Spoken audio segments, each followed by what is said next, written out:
James Turner stood in the back row of the Garfield High School auditorium that June morning, camera in hand, pride swelling in his chest, despite the Seattle drizzle that had soaked his jacket on the way in.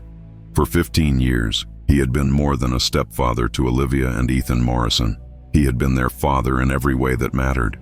He'd sat through fever-blurred nights when they were small, taught Ethan to throw a curveball in Volunteer Park, helped Olivia build her first robotics project at the kitchen table until 2 in the morning. He'd been the one who showed up, day after day, year after year, through scraped knees and broken hearts, through straight-A report cards and the occasional suspension.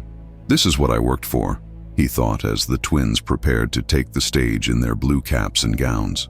This moment right here, watching them become who they're meant to be. The auditorium hummed with anticipation as families shifted in creaking wooden seats, smartphones held high to capture the moment. James glanced at his wife, Linda, sitting 3 rows ahead with her sister's family. She looked radiant in her cream blazer, her hair styled just so, beaming as the principal called Olivia and Ethan to the podium for their co-valedictorian speech. James felt his throat tighten with emotion. He'd sacrificed weekends, worked double shifts at Boeing, delayed his own dreams so these kids could have every advantage. And they'd flourished. Full-ride scholarships to the University of Washington, both of them. He couldn't have been prouder if they'd shared his DNA. Blood didn't make a family, he'd always believed. Love and sacrifice did. In mere minutes, that belief would be tested in a way he never imagined possible. And the man who had given everything would discover just how little he'd been valued all along. The twins approached the microphone together, polished and confident, their matching grins lighting up the stage. Olivia spoke first, her voice steady and practiced, thanking teachers and counselors with the poise of someone destined for greatness.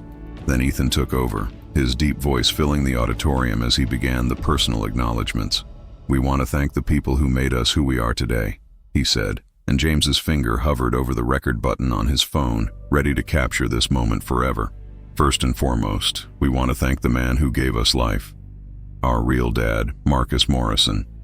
Dad, you showed us what strength looks like, and we wouldn't be here without your example." The applause that followed felt like hammers against James's skull. Olivia nodded enthusiastically, adding, "And of course, we're grateful to the guy who pays the bills. James has certainly kept the lights on." Laughter rippled through the crowd, casual and thoughtless, as if she'd made a clever joke rather than driven a knife between his ribs. James stood frozen, the camera still pointing at the stage but no longer recording, his thumb paralyzed over the button. Somewhere in his chest, something ancient and foundational began to crack. A weight-bearing wall giving way after years of invisible erosion. Did they really just? But there was no mistaking it. 15 years of fatherhood reduced to a punchline about utility payments. His eyes found Linda in the crowd, and for a desperate moment he hoped to see shock or anger on her face, some sign that she too found this unacceptable. Instead, she was smiling, actually smiling, nodding along with her children's words as if this was perfectly reasonable, as if James's years of devotion deserved nothing more than a dismissive quip. She caught his gaze briefly, and rather than embarrassment or apology, he saw only a slight shrug as if to say, "What did you expect?" The auditorium continued its applause, oblivious to the small tragedy unfolding in the back row. James carefully lowered his phone and slipped it into his pocket. His face remained composed, a mask of calm he'd perfected over years of swallowing disappointments at work, in marriage, in life. No one watching would have detected the seismic shift happening behind his gray-blue eyes. He didn't storm out. He didn't make a scene. He simply stood there, hands in his pockets, and began to calculate. The graduation party that evening took place at their Ballard home, a modest craftsman-style house with a view of the Sound that James had spent 3 years renovating with his own hands. He'd stripped the floors, replaced the plumbing, rebuilt the deck where guests now gathered with paper plates of salmon and potato salad. The celebration was in full swing, neighbors, Linda's family, a few of the twins' friends, but James moved through it like a ghost, present but not quite there. He flipped burgers on the grill he'd assembled last summer, accepted congratulations with a tight smile, and refilled coolers with ice while the twins posed for photos with their biological father Marcus, who had shown up an hour late in a vintage Mustang that turned heads up and down the block.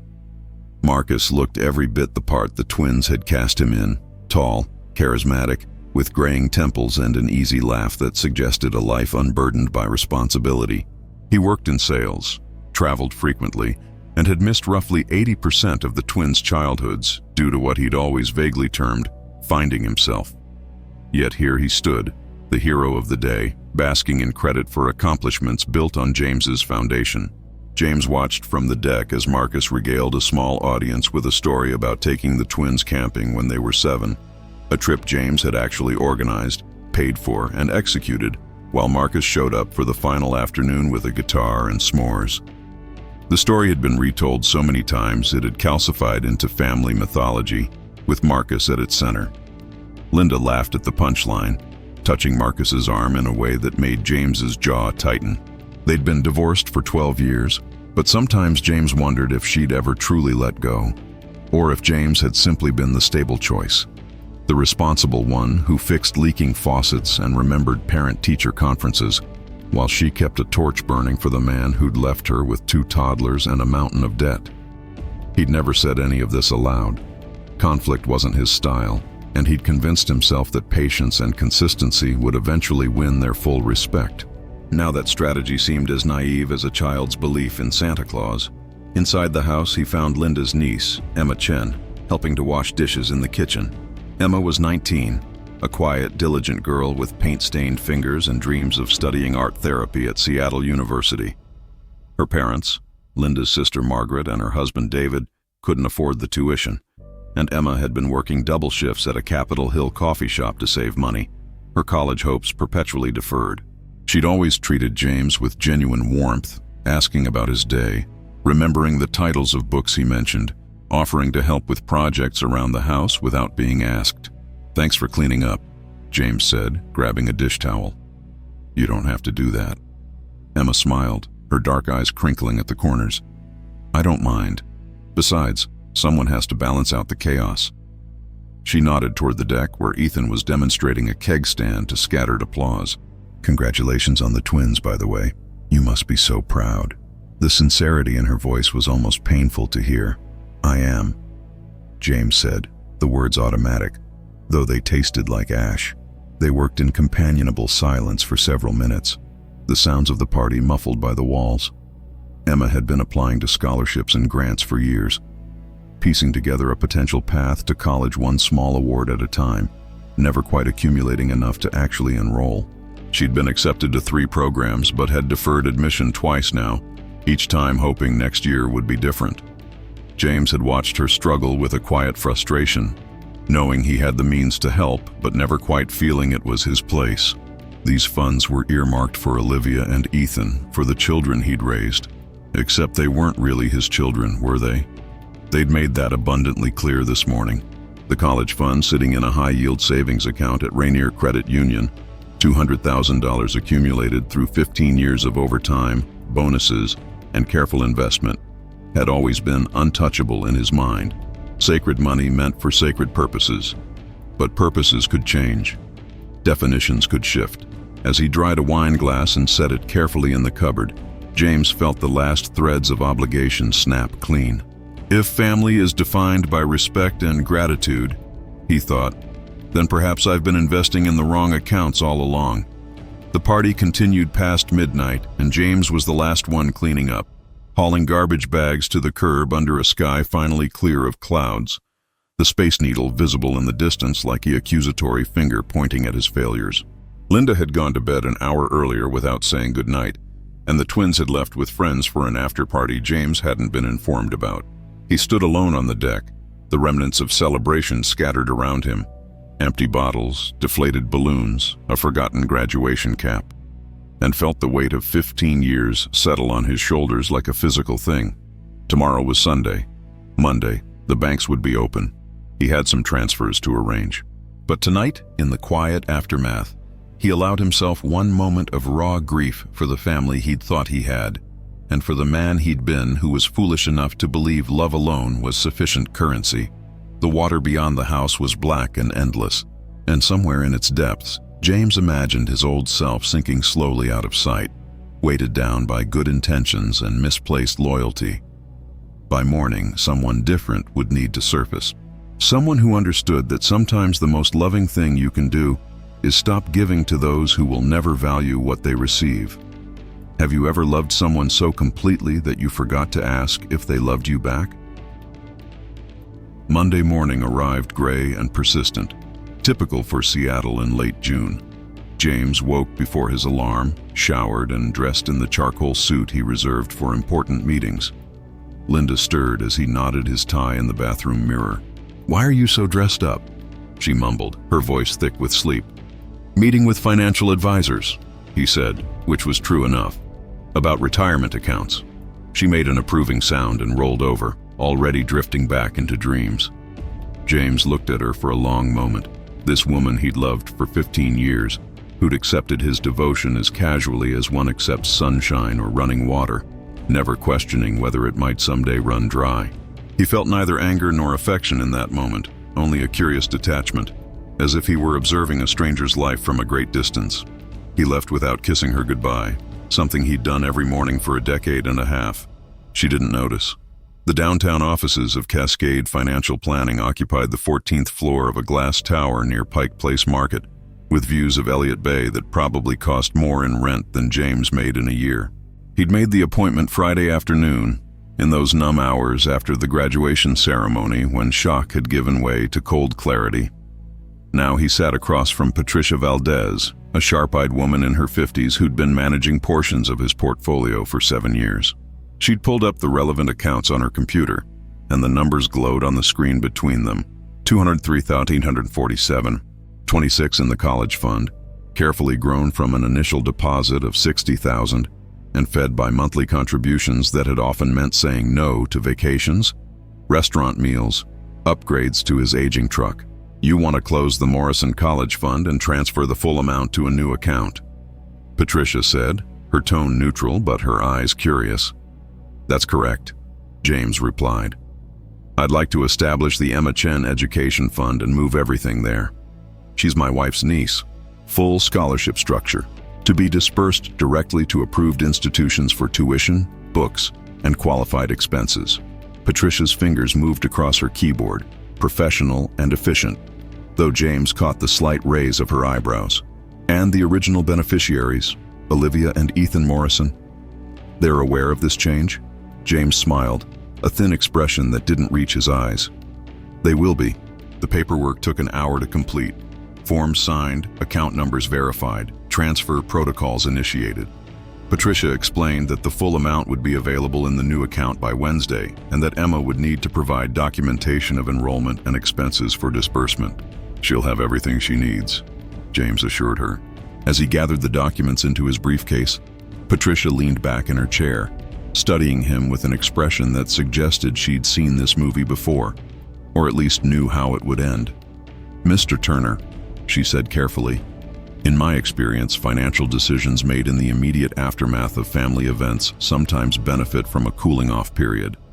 I'm not questioning your judgment, but I am required to ask, are you certain you want to proceed with this transfer?" James stood, buttoning his suit jacket with deliberate precision. Outside the window, a ferry cut white tracks across the gray water, passengers on deck oblivious to the small dramas unfolding in the towers around them. "Ms. Valdez," he said, "I've spent 15 years making sacrifices for people who see me as a utility provider. I'm not acting in anger, I'm acting in clarity. For the first time in a very long time, I'm making a choice based on who someone is, not who I hoped they would become."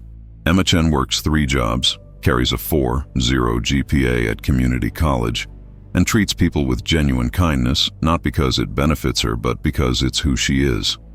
That money will change her life. With Olivia and Ethan, it would have simply funded 4 years of parties and entitlement they're already drowning in. Patricia nodded slowly, then extended her hand. "Then I hope it brings all of you what you're looking for." James shook her hand and left, his footsteps echoing in the marble lobby. What he was looking for, he realized, wasn't peace or revenge or even justice. It was simply the ability to look at himself in the mirror and recognize the person staring back. He spent the rest of Monday running errands, picking up dry cleaning, getting the truck's oil changed, buying groceries for the week ahead. Normal, mundane tasks that felt surreal in the wake of what he'd just done. He'd dropped a bomb with a 15-year fuse, and only he knew it was ticking. That evening at dinner, Linda chattered about plans for the twins' college send-off party in August, oblivious to the fact that those plans were already unraveling.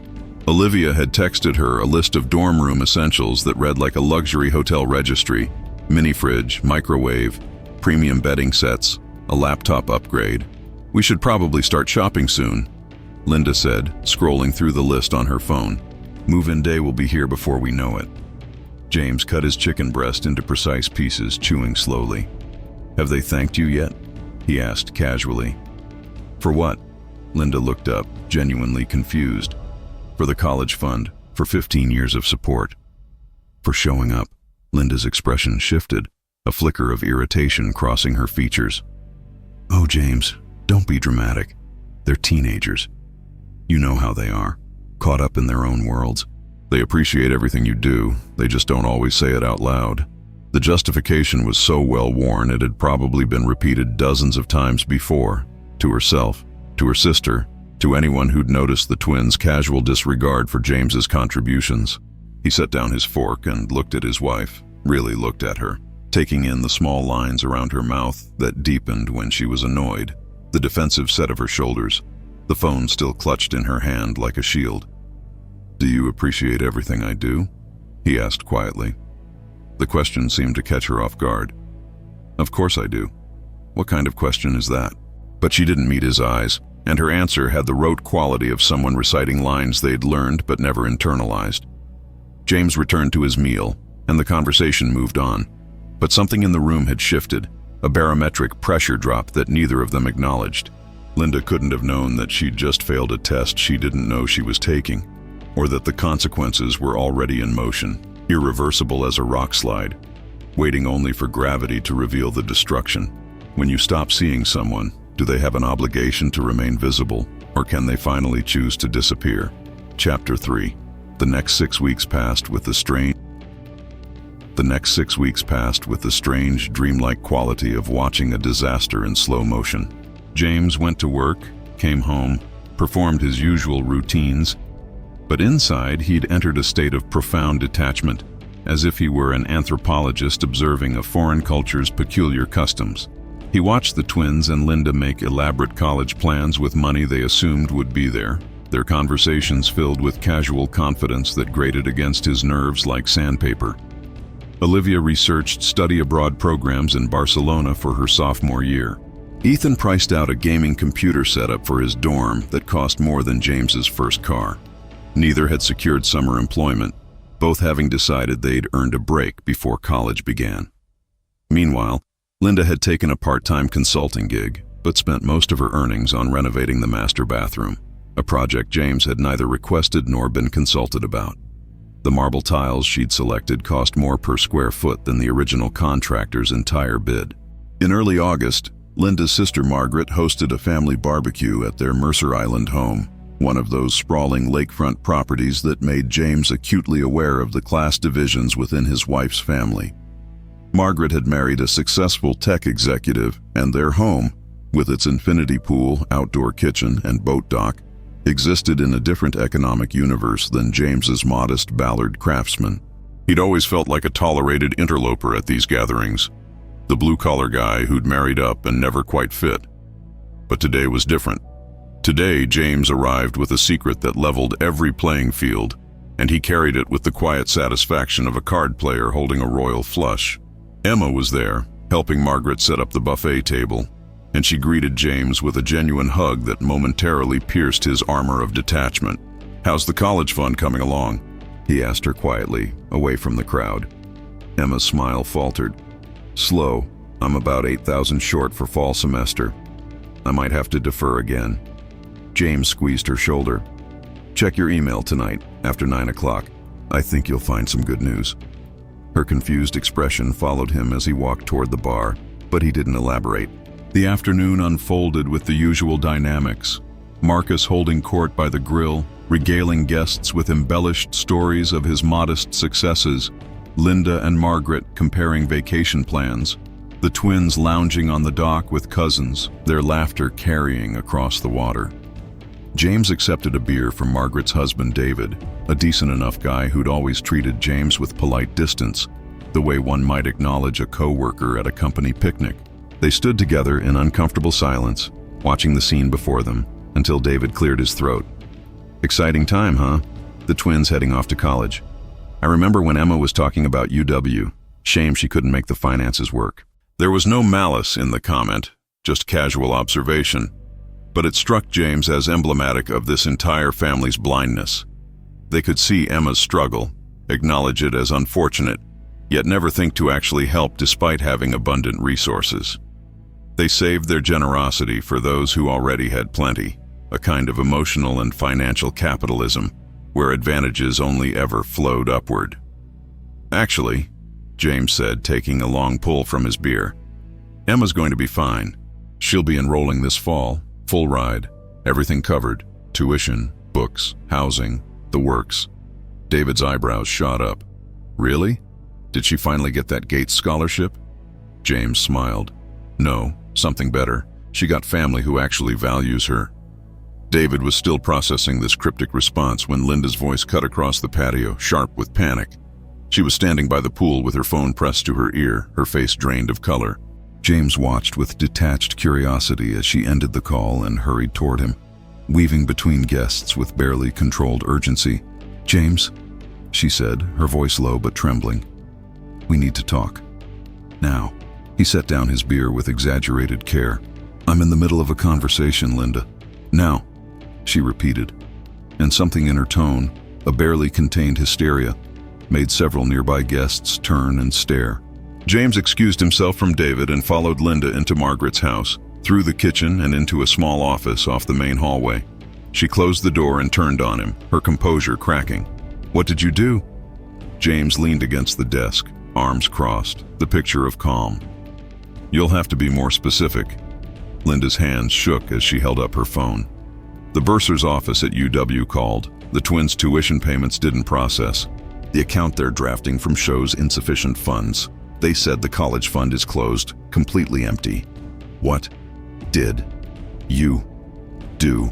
The moment had arrived, the bomb finally detonating, and James felt only a cold satisfaction watching the shrapnel fly. "I redirected the funds," he said simply, "to someone who deserves them." Linda's face cycled through emotions, confusion, disbelief, dawning horror. "You what?" "James, that's $200,000. That's Olivia and Ethan's future. You can't just—" "I can," James interrupted, his voice still maddeningly even. "And I did. That money was in my name, funded by my labor, saved through my sacrifices. I'm not legally obligated to provide college funds to adult stepchildren who've made clear they see me as nothing more than a wallet with legs." Linda staggered backward as if he'd struck her, grasping for the door handle to steady herself. "This is insane. You're having some kind of breakdown." "We can fix this. We'll transfer it back. We'll explain to the bank it was a mistake." "It wasn't a mistake," James said. "It was the first fully conscious decision I've made in 15 years. The money is now in the Emma Chen Education Fund. Your niece will be attending Seattle University this fall, fully funded, because she's earned it through character and effort, not entitlement and contempt." The name registered on Linda's face like a slap. "Emma? You gave our children's college money to Emma?" The possessive pronoun, "our children," landed between them like a grenade. James pushed off from the desk, closing the distance until he stood inches from his wife, close enough to see the mascara beginning to smudge beneath her eyes. "They're not our children, Linda. You've made that exquisitely clear. They're your children with Marcus. I'm just the guy who pays the bills, remember? Well, I've decided to pay different bills for different people. People who actually treat me like family instead of a convenient ATM." Linda's mouth opened and closed soundlessly, her mind visibly racing through calculations and consequences. "James, please. I know the speech hurt you, but they didn't mean—" "Don't," he cut her off. "Don't insult both of us by pretending this was about one speech. This is about 15 years of being taken for granted. This is about you smiling while they humiliated me. This is about Marcus getting credit for my work, again and again, while you enable it. And this is about me finally understanding that I don't owe anything to people who see me as nothing more than a resource to exploit. Tell Olivia and Ethan to call their real dad. I'm sure he'll be happy to fund their education, right? The cruelty in his voice surprised even him, but it felt righteous, earned through years of swallowed frustrations and diminished expectations. Linda's face crumpled, tears finally spilling over. How could you do this? How could you destroy their futures out of spite? James moved toward the door, his hand on the knob. I'm not destroying their futures. I'm just not funding them. There's a difference. They're adults now. Smart, capable adults with scholarships and opportunities. If they can't figure out how to cover their remaining expenses through work study, loans, or support from their beloved real father, then maybe they're not as brilliant as everyone keeps saying. He opened the door, and the sounds of the party filtered in. Laughter, music, the splash of someone jumping into the pool. You can tell them yourself, or I will. Either way, they're going to learn a valuable lesson today. Gratitude matters, respect matters, and blood relation doesn't entitle you to someone's labor and savings if you can't even be bothered to treat them with basic human decency. He walked out, leaving Linda standing in the office, her tears falling silently on Margaret's imported rug. When you finally stop accepting disrespect disguised as family dynamics. James found Emma on the back deck, organizing paper plates into neat stacks while the party continued around her. She had that focused, conscientious expression she wore when working, the same one he'd seen during the countless hours she'd spent at their kitchen table studying for her community college exams. "Can we talk for a minute?" he asked. She looked up, and concern immediately flickered across her features. "Of course. Is everything okay?" Linda seemed upset. He guided her toward a quiet corner of the yard, away from the clusters of relatives, to a bench beneath a massive cedar tree that provided a pocket of privacy. "Emma, do you remember our conversation a few weeks ago about your college plans?" She nodded, her dark eyes cautious. "You said to check my email tonight. I've been wondering about that." James pulled out his phone and opened his email app, navigating to a message from Patricia Valdez that he'd received that morning. He handed Emma the phone, watching her face as she read. The message was brief and professional, confirming the establishment of the Emma Chen Education Fund and the full transfer of $203,847.26 to the account, available for immediate disbursement upon submission of enrollment documentation and expense receipts. Emma read it once, then twice, her lips moving silently as she processed the words. The color drained from her face, then rushed back in a flood of crimson.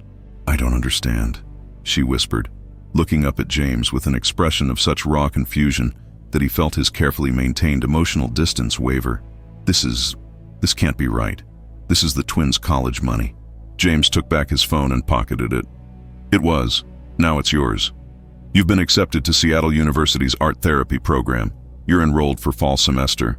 Tuition, housing, books, supplies, everything's covered. You don't have to defer again. You don't have to work 3 jobs anymore. You can actually be a college student, Emma. You can focus on your studies and your dreams instead of just surviving." The words seemed to hit her in waves, each one requiring time to process. Her hands came up to her mouth, trembling, and tears began to streak down her cheeks. "But why? I can't. James, this is too much. This is their future." He reached out and gently took her hands, pulling them away from her face so he could look her in the eyes. "Listen to me carefully. This money represents 15 years of my work, my sacrifice, my choices. I earned it, and I get to decide where it goes. You have shown me more genuine kindness and respect in 2 years than Olivia and Ethan have in 15. You ask about my day. You remember the books I mention. You help without being asked. You treat me like a person, not a resource. That's what family does, Emma. They see you, they value you, they show up. Blood doesn't make family. Behavior does. And by that measure, you're more family to me than the twins have ever been." Emma shook her head, overwhelmed, trying to process this sudden reversal of fortune. "They're going to hate me," she said quietly, the practical concern emerging through the shock. "Your family, Linda's family, they're going to think I manipulated you somehow, or—" "Let them think whatever they want," James interrupted. "Their opinion stopped mattering to me the moment I watched Linda smile during that graduation speech. You didn't manipulate anyone, Emma. You just existed as a decent human being, and in this family, apparently that's revolutionary enough to be rewarded. Besides, he added with a grim smile, they're about to have much bigger concerns than what they think of you. As if on cue, the back door of the house burst open, and Olivia and Ethan emerged, their faces flushed with anger, Linda trailing behind them like a sheepdog trying to herd wayward sheep. The twins scanned the crowd and immediately locked onto James, making a beeline across the lawn with the kind of aggressive purpose that made nearby conversations falter and die. Emma stiffened beside him, but James stood and stepped slightly in front of her, a protective gesture that didn't go unnoticed by the approaching storm. "What the hell did you do?" Ethan shouted, loud enough that the entire party turned to watch. Margaret appeared on the deck, her expression alarmed, and David moved quickly to intercept, but James held up a hand, stopping him. "Let them speak," James said calmly. "I think everyone should hear this." Olivia's face was blotchy with tears and rage, her usually immaculate appearance disheveled from crying. "You stole our college money. Mom said you gave it away to her. What gives you the right?" She jabbed a finger toward Emma, who shrank back against the tree. James felt the last vestiges of paternal affection for these children, these adults, evaporate like morning mist. "What gives me the right? I earned it. Every dollar of that fund came from my overtime, my bonuses, my investments. I am not your father, as you made abundantly clear in front of 500 people at your graduation. I'm just the guy who pays the bills, remember? Well, I've decided to pay different bills." Ethan stepped forward, his size meant to be intimidating. He'd inherited Marcus's height and build. "You can't do this. That money was for our education. You promised." "I promised nothing." James cut him off. "I saved money for children I was raising as my own. But you're not my children, are you? You told everyone who mattered that Marcus Morrison is your real father. So here's a radical idea. Ask him to fund your education." The silence that followed was absolute. Even the water seemed to stop lapping against the dock. Marcus, who'd been frozen by the grill, finally unfroze and approached with the swagger of a man who'd successfully avoided responsibility for decades. "Now, James, let's not be hasty. The kids made a mistake at graduation, but that's no reason to—" "The kids," James interrupted, his voice sharp enough to cut glass, "are adults. And this has nothing to do with one speech and everything to do with 15 years of being invisible. You want to be their dad, Marcus? Congratulations. It's a full-time position. There's tuition to pay, expenses to cover, late-night phone calls when things go wrong, all the parts you skipped before. I'm sure you'll be great at it this time around." Marcus's confident expression faltered, and he looked to Linda for support, but she was staring at the ground, crying silently. The twins stood frozen, seemingly unable to process that their safety net had not just frayed, but been deliberately cut. Around the yard, the assembled relatives watched in stunned silence, and James could see the calculations happening behind their eyes, whose side to take, what this meant for family dynamics, whether James was justified or unhinged. He didn't care. He turned back to Emma, whose face showed a mixture of gratitude and horror. "I'm sorry you're caught in the middle of this. You deserve better than this circus. But that money is yours, Emma. Use it well. Become the therapist you've always dreamed of being. Help people who need it. And know that someone believed you were worth investing in. Not because of obligation, but because of who you are." He walked past the twins without another word, past Linda and Marcus and Margaret, through the silent crowd and into the house, collecting his keys from the entry table. Behind him, he heard Olivia's voice, shrill and desperate, shouting his name, demanding he come back, that they needed to talk. But James had said everything that needed saying. He'd been talking for 15 years, with his presence and sacrifice and dedication, and no one had listened. Now in his silence, they finally heard him. He climbed into his truck and drove away from Mercer Island, across the floating bridge back toward Seattle, the late afternoon sun breaking through clouds to paint the water gold. In his rearview mirror, the disaster receded into the distance, and James felt something he hadn't experienced in years, the lightness of having finally set down a burden he'd carried for far too long. Sometimes the only way to teach people your value is to remove it completely and let them experience the void you've left behind. But by the time If you're enjoying this story so far, don't forget to subscribe and hit the notification bell. That way you won't miss the next one. And if you'd like to support the channel, you can even buy me a coffee on Ko-fi. Every little bit helps keep these stories alive. Now, let's get back to it. The week following the barbecue descended into chaos that James observed with the detachment of someone watching a drama unfold on television. Linda moved between rage and tears, her mood swinging wildly as the reality of the situation crystallized. She'd consulted with 2 lawyers, both of whom confirmed what James already knew. The money had been his to allocate as he saw fit, and there was no legal recourse to reverse the transfer. The twins had tried various approaches: anger, guilt-tripping, appeals to past memories of their childhood. Olivia sent him a 7-page letter detailing every birthday party and school event he'd attended, as if his presence had been a transaction that obligated him to perpetual funding. Ethan showed up at his Boeing office, causing enough of a scene that security had to escort him out. Marcus, predictably, had vanished after making vague promises to look into some options, which everyone understood meant he would do absolutely nothing. What surprised James was the reaction from the extended family. Margaret called him 3 days after the barbecue, her voice tight with disapproval. "You've put Emma in an impossible position," she said. "She's family, James.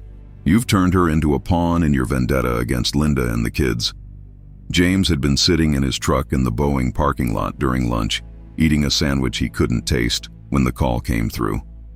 He listened to Margaret's lecture about family loyalty and appropriate conflict resolution, her voice carrying that particular tone of upper-middle-class righteousness that he'd endured at 100 family gatherings. When she finally paused for breath, James spoke quietly. "Margaret, in all the years Emma has been struggling to afford college, how much have you contributed to her education fund?" The silence on the other end was answer enough. "You live in a $4 million house. You vacation in Tuscany. Your wine cellar costs more than Emma makes in a year. But somehow, helping your own daughter afford college never quite made it onto your priority list. So forgive me if I don't take lectures on family obligation from someone who's watched their child defer her dreams year after year without lifting a finger to help." Margaret sputtered something about boundaries and appropriate roles, but James had already hung up. The truth was, Emma had become collateral damage in a war she never asked to join, and James felt genuine guilt about that. He'd texted her twice to check in, offering to meet if she wanted to talk, but she'd responded only with brief messages thanking him and asking for space to process everything. He understood. She was caught between gratitude for a life-changing gift and horror at the family implosion it had caused. It wasn't fair to her, but then again, fairness had been in short supply in this family long before he'd redirected the funds. At least Emma would emerge from the wreckage with an education and a future, which was more than could be said for most casualties of family warfare. Meanwhile, the twins had launched a social media campaign that walked the line between venting and defamation. Olivia posted a long Instagram story about fake family members who abandon you when you need them most, complete with photos from childhood that James had to admit were strategically chosen to maximize sympathy. Ethan was less subtle, posting on Facebook that some people can't handle not being worshipped 24/7, so they punish kids for not kissing their ass. The posts garnered hundreds of supportive comments from friends and extended family who knew nothing of the context, all of them painting James as a vindictive monster. He didn't respond or defend himself. The people whose opinions mattered already knew the truth, and the rest were welcome to their ignorance. What did sting, unexpectedly, were the few people who reached out privately with understanding. His supervisor at Boeing, a gruff ex-Navy engineer named Tom Kellerman, pulled him aside on Thursday. "Heard through the grapevine you're going through some family turbulence," Tom said, his voice gruff but not unkind. "Want to grab a beer after shift?" They ended up at a dive bar in Georgetown, the kind of place with peanut shells on the floor and a jukebox that still played actual CDs. Over a pitcher of Rainier, James found himself telling the whole story, not seeking sympathy, just needing to speak it aloud to someone who wasn't emotionally invested in the outcome. Tom listened without interrupting, nodding occasionally, his weathered face impassive. When James finished, Tom was quiet for a long moment, then said, "My ex-wife had 2 kids from her first marriage. raised them from 6 and 8 to 18 and 20, paid for their braces, their cars, their insurance. You know what I got for Father's Day the last year we were together? Nothing. Not a card, not a call. But her ex, who'd been in prison for embezzlement during most of their childhood, he got a visit and a nice dinner because, and I quote, "He's our real dad." Divorced her 6 months later. Best decision I ever made. The story landed between them like a familiar ghost. "Do you regret it?" James asked. Tom shook his head slowly. "I regret the time I wasted hoping they'd see me. I don't regret leaving once I accepted they never would.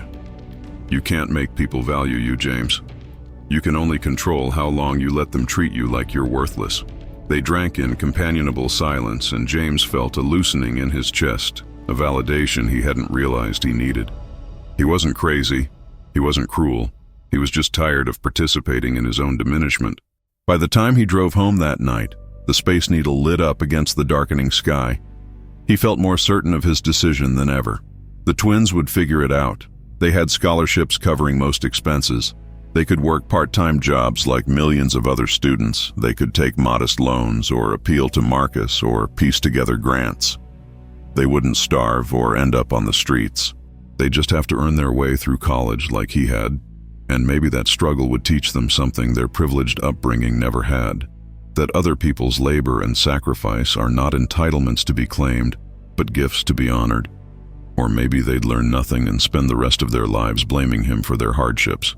Either way, it was no longer his problem to solve. When you've spent years being the solution to everyone else's problems, is walking away abandonment, or is it finally choosing to solve your own? Chapter 6. August brought heat unusual for Seattle. August brought heat unusual for Seattle, temperatures climbing into the 90s and transforming the city into a sluggish, irritable version of itself. The house in Ballard felt smaller every day, the tension between James and Linda creating an oppressive atmosphere that made breathing difficult. They'd fallen into a Cold War routine. She staying with her sister most nights, he working late and sleeping in the guest room when they did occupy the house simultaneously. Conversations limited to logistical necessities delivered in clipped formal tones. The twins had stopped reaching out to James entirely after their social media campaign failed to produce the desired result of public pressure, forcing him to reverse his decision. Instead, they doubled down on Marcus, who, to everyone's surprise, had actually stepped up in limited capacity. He'd co-signed loans for their remaining tuition gaps and promised monthly allowances, gestures that probably felt magnanimous to him but covered perhaps 30% of what James had been prepared to provide. The rest would come from the twins working campus jobs, a prospect they treated with the kind of grim resignation usually reserved for prison sentences. Emma, meanwhile, had sent James a handwritten letter that arrived in a cream-colored envelope with careful artistic handwriting on the address label. He opened it at his kitchen table on a Wednesday evening, Linda out at yet another emergency session with her therapist. The letter was 5 pages long, written on quality stationery that probably cost more than Emma would have normally spent, and it struck James as entirely like her, thoughtful, thorough, conscientious even in expressing gratitude. She wrote about her disbelief, her overwhelming sense of unworthiness, her anxiety about the family fracture she felt responsible for, despite his assurances. But she also wrote about hope, the first time in years she'd allowed herself to imagine a future beyond survival mode. She'd registered for classes, secured a dorm room, bought her textbooks with funds from the education account. She was actually going to college. She was actually going to pursue her dream of becoming an art therapist, of helping trauma survivors find healing through creative expression. The letter ended with a promise. "I will make sure your sacrifice means something. I will work harder than I've ever worked. I will help people who need it. And someday when I'm established in my career, I will pay this forward to another young person who needs a chance. You've changed my life, James. I'll spend the rest of it trying to be worthy of that gift." James read the letter 3 times, and on the 3rd reading, something inside him finally broke. Not in despair, but in a kind of bittersweet release. This was what he'd wanted, wasn't it? To see his sacrifice valued, his investment appreciated, his faith in someone rewarded with genuine gratitude and determination. Emma understood what the twins never had, that money was just money, but belief in someone's potential was sacred. He folded the letter carefully and placed it in the drawer of his nightstand, next to his passport and other documents he wanted to preserve. It would serve as a reminder during the difficult months ahead that he'd made the right choice, even if that choice had cost him nearly everything else. The following Saturday, Linda finally broke the Cold War silence. She appeared in the doorway of the guest room where James was reading, her arms crossed, her expression haggard. She'd lost weight, he noticed. The stress diet that seemed to plague their entire generation during crises. "We need to talk about what happens next," she said without preamble. James set down his book, a biography of Teddy Roosevelt he'd been barely absorbing. "Okay." Linda came further into the room but didn't sit, maintaining her physical distance as if proximity might be contagious. "I've been thinking a lot about us, about this marriage, about whether there's anything left to salvage." James had been thinking about the same thing, though he suspected they'd arrived at different conclusions. And she looked at him with something that might have been sadness, or might have been resignation. With Linda, it was often hard to tell. "I don't think I can forgive you for what you did to my children. I know you think they disrespected you, and maybe they did, but they're kids, James. They're immature and thoughtless, but they're kids. What you did was calculated and cruel, and it's shown me a side of you I never knew existed. A vindictive, punishing side." James listened, without interrupting, letting her construct her narrative, the one where he was the villain, and she and the twins were innocent victims of his unreasonable expectations. "I think we should separate," she continued. "I'll stay with Margaret for now. We can figure out the house and finances with lawyers. I don't want this to be ugly, but I also can't keep living with someone who would hurt my family out of spite." The word family hung in the air between them. Her family, not their family, not our family. After 15 years of marriage, she still drew that distinction, and James realized with a clarity that should have come years earlier that he'd always been an outsider in his own home, a supporting character in Linda's story rather than a co-author of a shared life. "I'm not going to fight you on a separation," he said quietly. "I think you're right. There's nothing left here. But I want you to understand something, Linda. What I did wasn't vindictive. It was self-preservation. I gave everything I had to this family for 15 years, and the return on that investment was contempt disguised as humor and silence when I needed you to stand up for me. You talk about my vindictive, punishing side, but you never mention your complicit, enabling side. You smiled when they humiliated me. You justified their disrespect. You never once made them understand that I deserved their gratitude. So yes, I redirected funds I earned to someone who actually valued me. That's not punishment, it's consequences. Maybe if you taught your children that actions have consequences earlier, we wouldn't be here now." Linda's face hardened, the brief vulnerability vanishing behind familiar defenses. "Always so sanctimonious, James. Always the martyr. Did it ever occur to you that maybe they didn't fawn over you because you always acted like they owed you something? You can't buy love with money and then get angry when people don't worship you." The accusation stung precisely because it contained a grain of truth wrapped in a mountain of distortion. Yes, he'd wanted appreciation. Yes, he'd hoped his sacrifices would be recognized. But wanting basic acknowledgement wasn't the same as demanding worship, and Linda knew it. She was just rewriting history to justify her choices, the way people do when admitting the truth would require examining their own failures. "I never wanted worship," James said, standing now, moving to the window to put distance between them.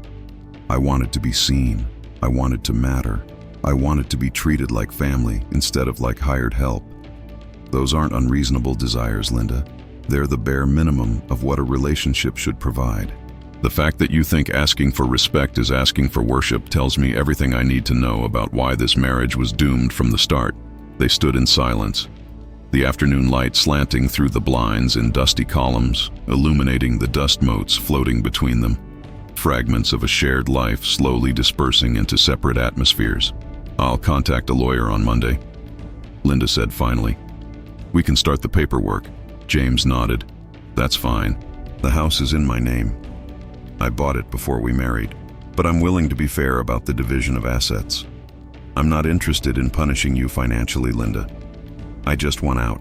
She turned to leave, paused at the doorway. "For what it's worth, I did love you. I know you don't believe that now, but I did. You were good to us." You were stable and reliable, and I appreciated that, even if I didn't show it the way you needed." It was, James realized, the closest thing to an apology he would ever receive from her. Acknowledgement wrapped in past tense, a epitaph for a marriage that had been dying by degrees for years. "I loved you too," he said, because it was true, even if that love had curdled into something unrecognizable.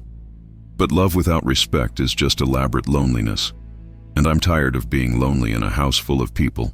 Linda left without responding, and James heard her footsteps descending the stairs, the front door opening and closing with a finality that felt like punctuation at the end of a very long, very sad sentence. He returned to his chair and picked up his book, but the words swam on the page, meaningless. Outside, a ferry blew its horn, the sound carrying across the water, lonely and insistent, calling to ships that might never answer. When love becomes a one-way transaction, is ending it an act of destruction or an act? September arrived with the characteristic gray drizzle that defined Seattle autumns, the kind of persistent mist that didn't quite qualify as rain, but soaked through clothes with patient inevitability. James moved through the mechanics of separation with the same methodical approach he'd applied to the fund transfer. Lawyers consulted, papers filed, assets inventoried and divided. Linda took her clothes, some furniture, half their savings, and the Subaru. James kept the house, his truck, his retirement accounts, and a silence that felt less empty with each passing day. The twins moved into their dorms at UW in late August without saying goodbye to him. Their departures marked on social media with photos that conspicuously excluded any mention of James's 15 years of contributions. He felt nothing looking at those images, not anger, not sadness, just a mild curiosity about who these strangers were and why he'd spent so long pretending they were his children. Emma, by contrast, sent him regular updates. Photos of her dorm room decorated with thrift store finds and her own artwork, schedules of her classes, excited reports about her professors and fellow students. She was thriving in a way that justified every dollar of the fund, her messages radiating a joy and purpose that had been absent during her years of deferred dreams and triple shifts at the coffee shop. In early October, she invited him to a campus art show, where her work was being exhibited as part of a freshman showcase. James almost declined, wary of intruding on her new life, but something in her invitation, a genuine eagerness, not obligation, convinced him to attend. The gallery was in a converted warehouse in the University District, all exposed brick and track lighting, filled with students and parents examining paintings, sculptures, and mixed media installations. He found Emma's work in a corner dedicated to the art therapy cohort, a series of paintings that used abstract imagery to represent trauma and healing. Dark, jagged shapes, gradually softening and brightening across the sequence. They were raw and honest and beautiful, and James stood before them feeling an unexpected pride, the kind he'd always imagined he'd feel at the twins' achievements, but never quite managed. "What do you think?" Emma's voice came from behind him, tentative. He turned to find her in paint-stained overalls, her hair pulled back in a messy bun, looking younger than her 19 years and happier than he'd ever seen her. "I think they're extraordinary," James said honestly. "I think they're going to help a lot of people someday." Her smile could have powered the entire city grid. "My professor said the same thing. She thinks I should consider submitting the series to a regional competition in the spring. Can you believe it? 2 months into college and someone's actually taking my work seriously." They walked through the rest of the exhibition together, Emma introducing him to classmates and professors with genuine affection, never once showing embarrassment or reluctance about his presence. Several people recognized the name from the Education Fund scholarship, thanking James for his generosity, as if he were some kind of philanthropist, rather than a man who'd simply redirected love from those who didn't want it to someone who did. He deflected the praise, uncomfortable with being treated like a hero when he'd acted primarily out of pain and self-preservation. But Emma wouldn't allow his humility. "You changed my life," she said as they shared coffee afterward at a campus cafe, rain streaking the windows beside their table. "I know the circumstances weren't ideal, and I know it cost you your marriage and relationship with Olivia and Ethan. But James, I want you to understand, I was going to give up. I'd been accepted 3 times and deferred 3 times, and I was starting to believe college just wasn't meant for people like me. People from families without money, People who couldn't afford to stop working long enough to be full-time students. I was going to give up on art therapy and just accept that I'd spend my life pouring coffee and wondering what might have been. You didn't just give me money. You gave me permission to believe in myself again. You showed me that someone thought I was worth investing in. That's worth more than the tuition, James. That's worth everything. Her words hit him with unexpected force, and James felt his throat tighten with emotion he'd been suppressing for months. He'd done the right thing. Whatever else happened, whatever relationships he'd destroyed or transformed, he'd done something genuinely good for someone who deserved it. That had to count for something in the cosmic ledger of right and wrong. They talked for 2 hours, the conversation ranging from her classes to his work, to the slow process of rebuilding a life after it falls apart. Emma asked about the separation, and James answered honestly, but without bitterness, explaining that sometimes relationships reveal themselves to be built on foundations that can't support the weight of real challenges. She listened with the kind of focused attention that marked her as someone who would indeed become an excellent therapist someday, asking questions that cut to emotional core without feeling invasive. "Do you regret it?" she asked finally. "The fund transfer, the separation, all of it?" James considered the question seriously, watching the rain and the students hurrying past with backpacks and umbrellas, the ordinary flow of campus life that Emma was now part of. "I regret that it had to happen the way it did," he said slowly. "I regret that Linda and I couldn't find a better way through our problems. I regret that the twins and I don't have a relationship, even if I don't miss the relationship we did have. But do I regret redirecting the fund to you? Not for a second, Emma. Not for a single second. You're proof that sometimes the right thing and the hard thing are the same thing, and you just have to be brave enough to do it anyway."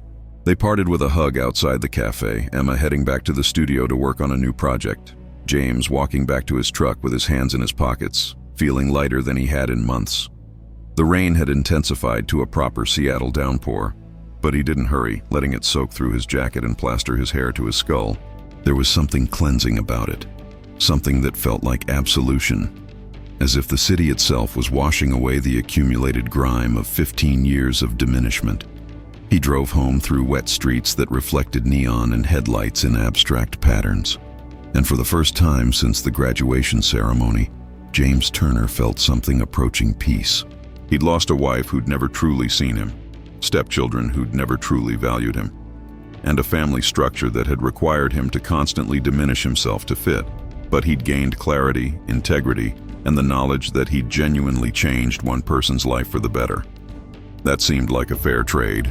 Painful, yes, but ultimately equitable in the way that hard truths so often are. When you finally stop betraying yourself to maintain relationships that require your betrayal, have you lost something precious or finally found it? Chapter 8. November brought early darkness and the kind of cold that Seattle residents complained about, despite having November brought early darkness and the kind of cold that Seattle residents complained about, despite having never experienced a real winter, and with it came an unexpected message on James's phone.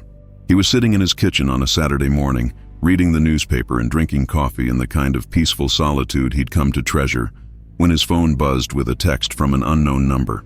"This is Ethan. Can we talk?" In person. James stared at the message for several minutes, his initial instinct to delete it warring with curiosity about what could possibly have prompted this outreach after 2 months of silence. He typed and deleted 3 responses before finally settling on, "Why?" The response came quickly. "Because I think I owe you an apology, and because I'm starting to understand some things I didn't before. Coffee tomorrow, 10 a.m. at Bauhaus on Capitol Hill?" Against his better judgment, James agreed. Sunday morning found him at a corner table in the crowded coffee shop, nursing an Americano and watching the door with the wariness of someone who'd learned that hope is a liability in family dynamics. Ethan arrived 15 minutes late, looking disheveled in a way that suggested he'd either been out late or was struggling with the adult responsibilities of laundry and time management. He ordered at the counter, then slid into the seat across from James with an awkwardness that would have been comical if the situation weren't so fraught. "Thanks for coming," Ethan said, wrapping his hands around his latte cup as if the heat could protect him from what he needed to say. "I wasn't sure you would." James said nothing, waiting, his face neutral. The onus was on Ethan to explain himself, and James wasn't going to make it easier through false pleasantries. Ethan cleared his throat. staring into his coffee like it might contain a script for this conversation. College is harder than I expected. Not the classes, those are fine, but everything else. Managing money, doing my own laundry, figuring out food and transportation. All the stuff that just kind of happened before. I didn't realize how much of that you handled, how much you did that I never saw. It was, James recognized, the beginning of awareness, though whether it would develop into genuine understanding remained to be seen. "Go on," he said quietly. Ethan's face flushed. "I got my first paycheck from my campus job, working at the library, shelving books for $12 an hour. You know what my take-home was after taxes? $248. For 20 hours of work, and I'm supposed to buy food and supplies and contribute to rent for next year with that. Dad, Marcus, sends me $300 a month, but it's barely enough to cover basics. I'm applying for every grant and scholarship I can find, and I'm still going to have to take out loans to cover the gap in my tuition, and all I keep thinking is, you were going to pay for all of this? You saved for 15 years so I wouldn't have to worry about any of this, and I threw it away with one stupid speech." His voice cracked on the last word, and James saw tears threatening at the corners of his eyes. The old James would have rushed to comfort him, to assure him everything was fine, to smooth over the discomfort. The new James stayed seated, sipping his coffee, letting Ethan sit with his realization. "You're right," James said finally. "I was going to pay for all of it. $200,000 split between you and Olivia. You wouldn't have needed campus jobs or loans or your father's inconsistent allowances. You could have focused on your studies, joined clubs, built networks, had the full college experience without the financial stress that grinds down so many students. I worked double shifts for years to build that fund. I skipped vacations, drove a truck older than you are, lived below my means so you two could live above yours. And I did it gladly, Ethan, because I thought I was your father. I thought that's what fathers do. They sacrifice so their children can have better opportunities than they had." He paused, letting the words settle. "But you made it very clear that I'm not your father. You have a real dad, remember? Marcus Morrison, the man who gave you life. So I made a choice. The college fund would go to someone who actually saw me as family. Emma treats me with more respect and affection than you and Olivia ever did, and she's only known me for 2 years. That seemed like a better investment." Ethan flinched at the words, but to his credit, he didn't get defensive or angry. "I know. We were assholes. That speech. God, James. I think about that speech every day. Olivia wrote most of it, but I read it and approved it, and I never thought about how it would make you feel. We were trying to be impressive, I guess. Trying to seem sophisticated by acknowledging our complex family structure or whatever pretentious thing we thought we were doing. And Mom never..." He stopped, seeming to realize that completing that sentence would be a betrayal of Linda. "Mom never made us understand." James finished for him. "She never made you see that I deserved your gratitude, that my contributions mattered, that I was family regardless of biology. She enabled your disrespect because confronting it would have required her to examine her own complicity. It was easier to let me be the utility guy who pays the bills than to insist you treat me like the father I'd been." Ethan nodded miserably. "Olivia's still angry at you. She says you're a vindictive narcissist who couldn't handle not being worshipped. But I don't think that's true. I think you were just tired of being treated like you didn't matter." The acknowledgement hung between them, and James felt something shift. Not forgiveness exactly, but perhaps a crack in the wall of resentment he'd built. "So what do you want from this conversation, Ethan? Are you here hoping I'll reverse the transfer? Because that's not going to happen. Emma is using that money exactly as I hoped. She's excelling in her program, and she's going to help a lot of people over the course of her career. That fund is doing more good in her hands than it ever would have in yours." Ethan shook his head quickly. "No, I'm not asking for the money back. I don't know what I'm asking. Maybe just for you to know that I'm sorry, that I understand now what I couldn't understand then, that I'm trying to be a better person than the entitled little shit I was in June." He laughed bitterly. "Working for $12 an hour turns out to be pretty good for building character. Who knew?" James allowed himself a small smile. "Most people learn that lesson earlier, but better late than never." They sat in silence for a moment, the coffee shop noise flowing around them, espresso machines hissing, conversations overlapping, the weekend morning soundtrack of urban life. "Can I ask you something?" Ethan said finally. "Why Emma? I mean, I get that she's nice and respectful and all that, but why her specifically?" James considered how honest to be, then decided Ethan had earned the full truth. "Because Emma reminds me of who I used to be, someone with talent and drive and dreams, but no resources to pursue them. I worked my way through college doing construction and night shifts at a warehouse, taking 5 years to finish a degree that should have taken 4 because I could only afford part-time enrollment. It was brutal and lonely, and I missed so many opportunities because I was too exhausted or broke to participate. When I watched Emma going through the same struggle, deferring her dreams year after year, I saw my younger self. And when I decided to redirect the fund, I thought, what if someone had believed in me that way when I was 19? What if someone had removed the financial barriers and just let me focus on becoming who I was meant to be? How different might my life have been?" He leaned forward slightly, making sure Ethan was listening. "You and Olivia had every advantage: stable home, good schools, college prep, no financial stress. You never had to work during high school. You never had to choose between buying textbooks and eating. You were going to college with full scholarships and a safety net, and you still couldn't manage basic gratitude. Emma had none of those advantages, and she treated me like family. So yes, I chose her, and I'd make that choice again every single time." Ethan absorbed this, nodding slowly. "That's fair. It sucks, but it's fair." He drained his coffee cup and stood looking uncertain. "I don't know if there's any way to fix what we broke. I don't know if you even want to try. But I wanted you to know that I'm working on being better. I'm working on actually earning things instead of expecting them. And I'm sorry, James, for all of it." James stood as well, and they faced each other across the small table. Two men navigating the wreckage of a relationship that had never been as solid as either had pretended. "I appreciate you saying that," James said. "And I hope you do become better, Ethan. Not for me, but for yourself and for whoever you end up with in life. Learn this lesson now, while you're young enough for it to reshape you.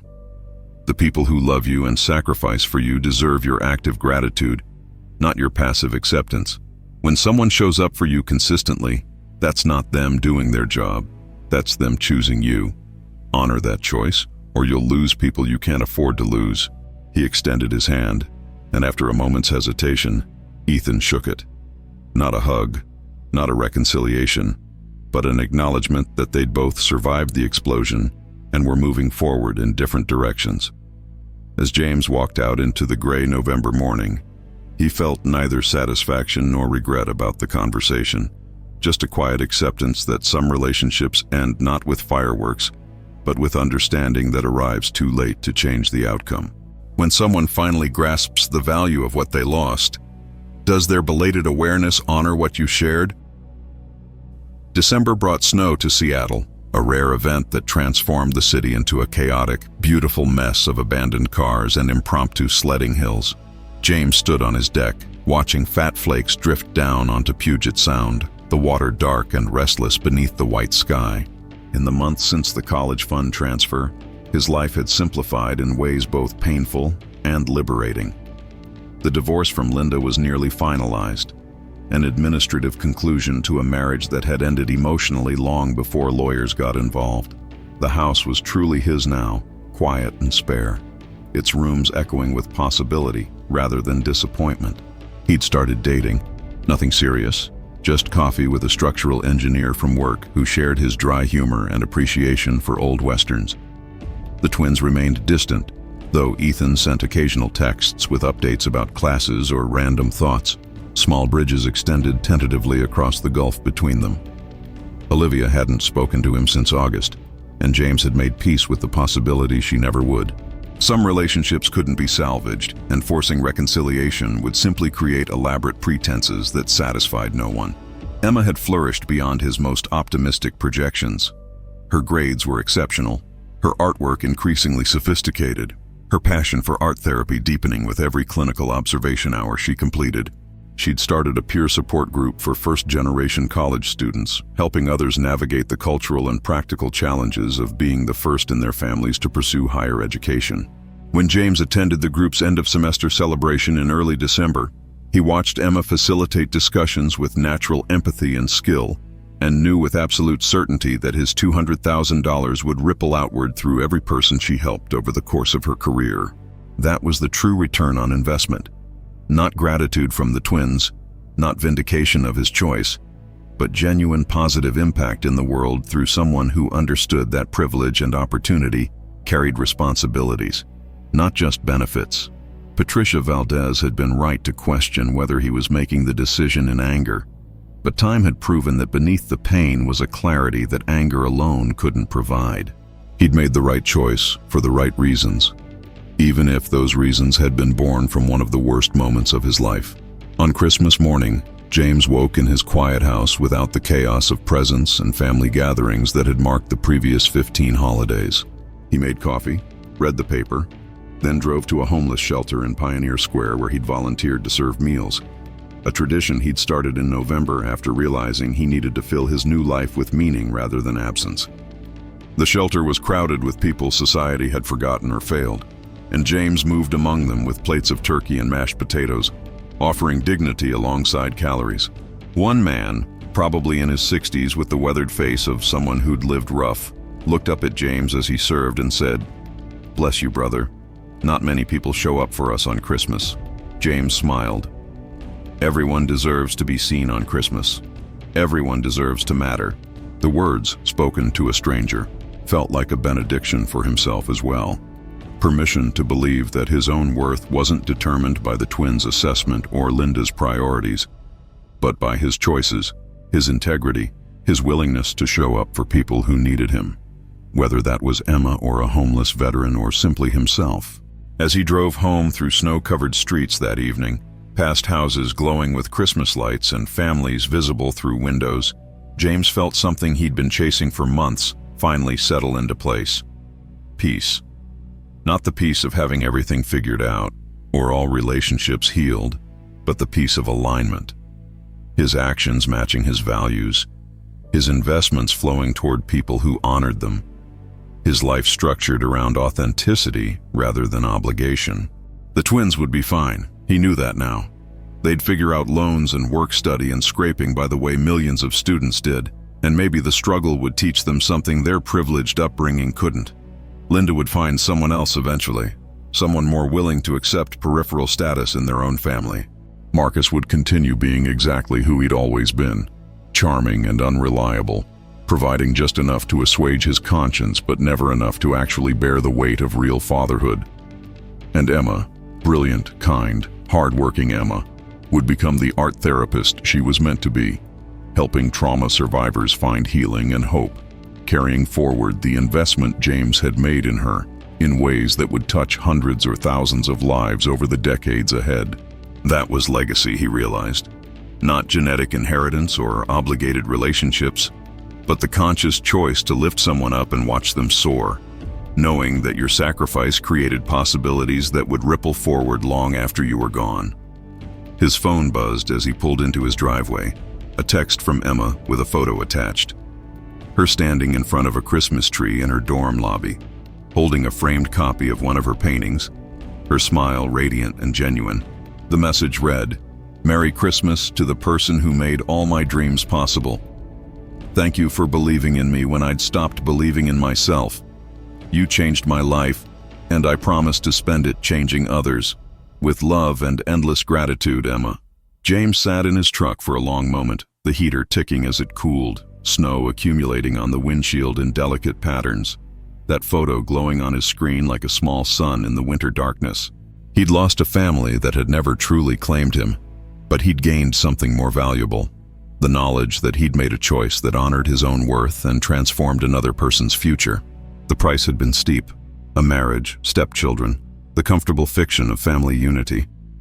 But the alternative would have been steeper still: continuing to diminish himself for people who would never value the sacrifice, slowly eroding into bitterness and regret, dying by degrees in a house full of people who saw him as furniture rather than family. He responded to Emma with a simple message. "Merry Christmas, Emma. Make me proud." Then he went inside, turned on the lights, and began preparing dinner for one. Not lonely, not bitter, just peacefully, purposefully alone. Sometimes the most powerful thing you can do is recognize when you're investing love where it will never yield returns. Cut your losses with surgical precision and redirect that love towards soil fertile enough to grow something beautiful. The betrayal isn't in leaving people who disrespect you. It's in staying so long that you forget you deserve better. What will you do the next time someone shows you who they really are? Will you believe them, or will you wait another 15 years hoping they'll become someone different? Thank you so much for staying with me until the very end of this story. If it touched you or made you think about life in a different way, don't keep it just for yourself. Share it with someone who might need to hear this too. And if you truly want to support this channel, please subscribe, turn on the notification bell so you never miss a new story, and leave your thoughts in the comments below. I love reading what you have to say. And finally, if you really enjoyed it and want to help keep these stories alive, consider buying me a simple coffee on Ko-fi. Even the smallest gesture makes a big difference and helps us bring more stories like this to you. Thank you, and see you in the next one.